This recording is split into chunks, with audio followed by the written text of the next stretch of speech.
Hi, and welcome to Manned Up Conversations, where we connect with evolving men to discuss issues around masculinity and manhood, and also provide tools to help us be better for our society.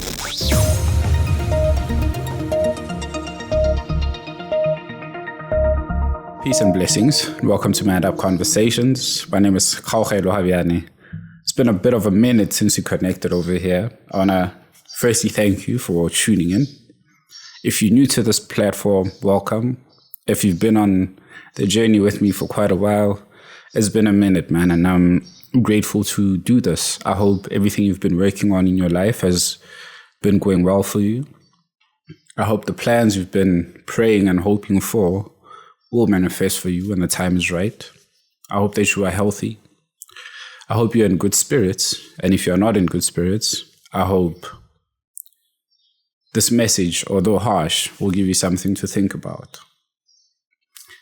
Now, I give fair warning here because what I'm about to speak about isn't something that we often hear, or at least I haven't really seen much conversation around this. But I share this to offer a bit of, maybe open up some dialogue, start some dialogue, that is, and offer a different kind of perspective on something I hold dear to me. And that is obviously working with men, but more importantly is how men are perceived and how we are treated, not only in society, but also in the various systems that uphold our society. So there was an article shared by Ground Up, which is a legal, It's a legal publication in South Africa, and was also supplied to the Daily Maverick, which I also love for the in-depth analysis on most things. But it highlighted the need for empathy when sentencing abused women who kill in self-defense. The title of this article is Battered Women Syndrome Law to be Challenged. Now, the head of the Gender Justice Program at the Center for Applied Legal Studies says in some instances, victims of abuse may respond to violence with violence. It literally becomes a situation of him or me. The organization argues that the courts need to take this phenomenon into account to engage properly with the psychological aspects of domestic violence and trauma. Now, that's a beautiful statement. But I shared this article with a group of friends on WhatsApp, and a lot of them were surprised. Not really surprised at the reporting on GBV, but at this battered woman syndrome, because they'd never heard about it. And they asked me, well, is there battered man syndrome that I also never heard about? But I said, well, I'll look for that. Let me see. Not that I know of right now, but I went on and I did my research, and it turns out that there actually is a battered man syndrome. And we'll talk about that in maybe later in another episode. But this article speaks of a woman who suffered many incidents of abuse at the hands of her husband, her deceased husband, that is. And she was allegedly held against her will, she was abused, and she was raped when she was arrested. But despite all of her struggles, the court still handed her a very harsh sentence. She got something about 10 years. Now, the legal body here is arguing for that sentence to be reduced because of what she suffered prior to her being arrested. And the key point that stood out to me in this article is the mention of the husband's abuse. I mean, the judge said that they knew about the husband's abuse, but there were no arrests made. And this could be because of the whole battered women syndrome, right? Where many of these women who are abused or battered never report to the abuse that they suffered at the hands of these men. But then a question came up to me or in my mind as I was reading this article, and I thought, but are we not victim blaming when we bring up a dead man's history, even when he can't speak for himself? Let's turn this around and have a woman be in this situation, right? If a man killed a woman out of self-defense, maybe not self-defense, out of frustration, is that considered something that maybe would lead to a reduced sentence? Because when people ask, well, what led a man to kill his wife, we're not really interested in what the wife did. let alone look into her behavior and the relationship.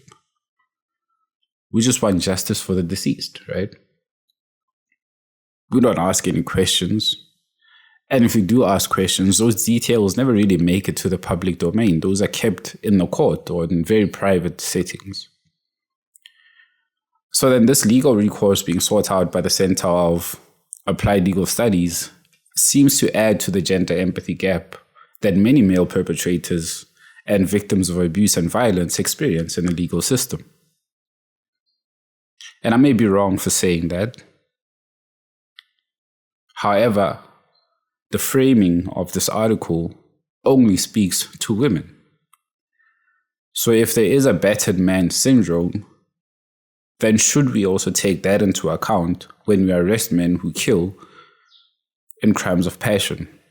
Sometimes maybe out of years of suppressing certain things, years of not reporting things, years of not mentioning the financial, physical, emotional, psychological, and other types of abuse that men suffer. You might hear my words now and confuse me for an abuse enabler. You might say I'm a backward man in a society where gender-based violence is the evil of the day. But I share this to say that when we're speaking about violence, abuse, and other domestic issues, the tendency to only see men as abusive and out-of-control patriarchs only serves to further drive animosity and division between the genders. And like I said in the beginning, this is not done to talk down on anyone. This is not done to wage a war between men and women. But this is done to ask if our legal system really looks at men and women who abuse from a lens of not just perpetrators and not just victims, but people who are equally capable of being on either side of that spectrum. People who are capable of equally being violent, being abusive, equally being unhealthy to their partner. But why do we put this in a lens that only vilifies men and exonerates women who kill? And I'll go back to my original statement.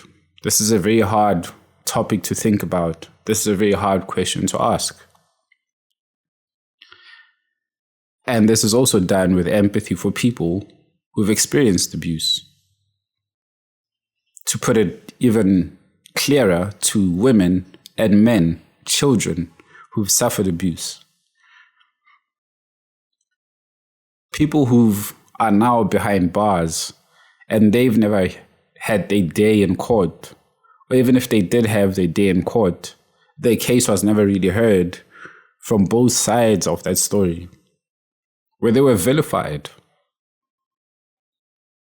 And despite what they also experienced, their experiences were never really considered as something of value or something that contributed to the action that they eventually took.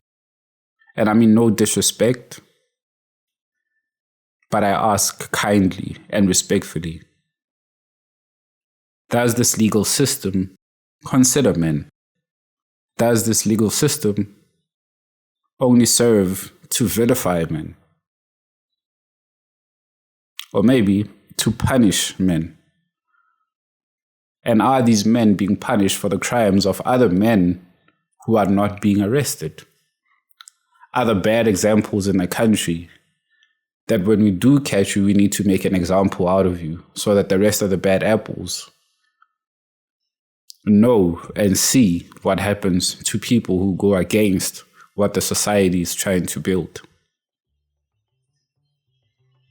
There are many organizations who work around GBV.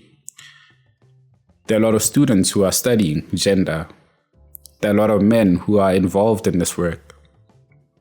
And I ask that if you are in this line of work, also start considering what are your views about men, about your fellow men. And do you punish your fellow men based on the actions of other men? Or do you isolate that man to his experience and judge, punish, prosecute them based on that. Let's talk about it. Peace and blessings. I'm out of here. So thank you for tuning in. And if you enjoy the show, please subscribe on Apple Podcasts or Spotify and share with your friends and family to help us reach our fellow brothers and be part of the evolution as men.